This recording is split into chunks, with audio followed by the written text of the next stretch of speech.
आपका अपना सहारा 9 today voice news channel. संभल लोकसभा के मुंडा पांडे क्षेत्र में पहुंचे जियाउर रहमान ने कहा, भारी वोटों से होगी हमारी जीत। जनपद मुरादाबाद के थाना मुंडा पांडे क्षेत्र में पहुंचे संभल लोकसभा गठबंधन के सपा प्रत्याशी जियाउर रहमान ने मुंडा पांडे के कई गांवों में पहुंचकर लोगों से मुलाकात कर वोट मांगे और जगह जगह सभा का आयोजन कर लोगों को संबोधित किया।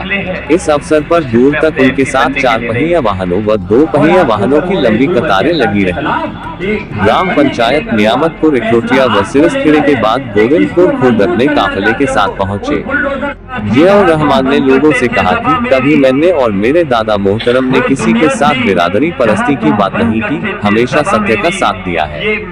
चुनाव में आने का मेरा मकसद विधायक या एमपी बनना नहीं है, बल्कि मैं कौम की रहबरी करना चाहता हूं। और यही वजह है कि मुझे सारे मजहबों व सारी बिरादरियों की हमदर्दी व मोहब्बत मिल रही है और सभी ने मुझसे वादा किया है कि हम तुम्हारे साथ हैं। और आगे बोलते हुए जियाउर रहमान ने कहा कि मेरे दादा मोहतरम शफीकुर रहमान वक्त साहब ने हमेशा किसी एक बिरादरी के लिए आवाज नहीं उठाई, बल्कि पूरी कौम के लिए आवाज उठाई है और मेरा मकसद भी दादा के नक्शे कदम पर चलना है। सभा के बाद जियाउर रहमान के चारों दिशाओं में सेल्फी लेने वालों की भीड़ लगी रही। मुरादाबाद से सहारा 9 टीवी न्यूज सहयोगी अब्दुल वाजिद की रिपोर्ट। रमज़दों के वास्ते रमज़ान होना चाहिए और जिंदगी जीने का एक मयार होना चाहिए।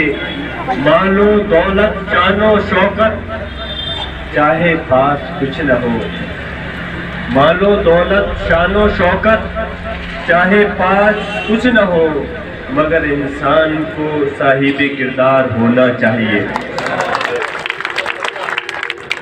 आज आपके दरमियान में हाजिर हुआ हूँ वोटों के लिए।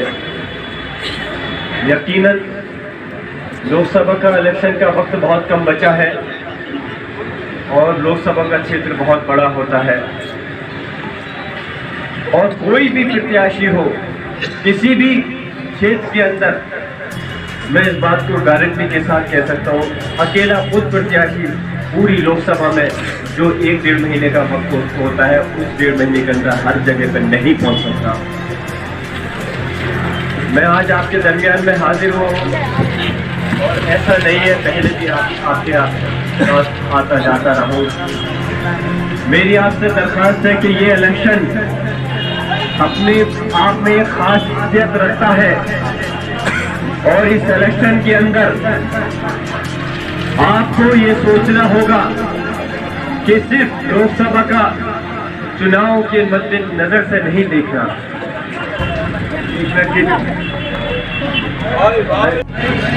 खास तौर से जो कारोबार पर बुलडोजर चला दिया जाता है उसको कैसे रोके।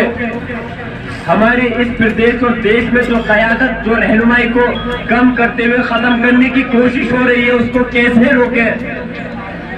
याद रखना, अगर ये भारतीय जनता पार्टी की सरकार दोबारा आ गई, मैं ये तो नहीं कह रहा कि मैं भविष्यवाणी करता हूँ कि ऐसा हो जाएगा, लेकिन ये असबाब जरूर नजर आते हैं जो 10 साल में इन लोगों ने हालात पैदा किए हैं।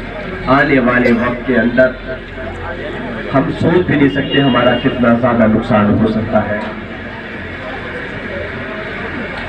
मैं ये बात हकीकत कह रहा हूँ, ये इलेक्शन कोई जात बिरादरी का इलेक्शन नहीं है और ना ही कभी विधानसभा लोकसभा का इलेक्शन बिरादरी के नाम पे लड़ा जाता है। मैं आपसे पूछना चाहता हूँ, विधानसभा और लोकसभा को तो छोड़िए, कोई मुझे ये बता दिए प्रधानी का चुनाव भी कोई आदमी एक अगर बिरादरी के नाम पे जीत जाए तो ठीक है, जियाउर रहमान पर विधानसभा से भी इस्तीफा दे देगा। ये इलेक्शन सारी बिरादरी के सभी वर्गों को लेकर के लड़ा जाता है, तभी हम इलेक्शन को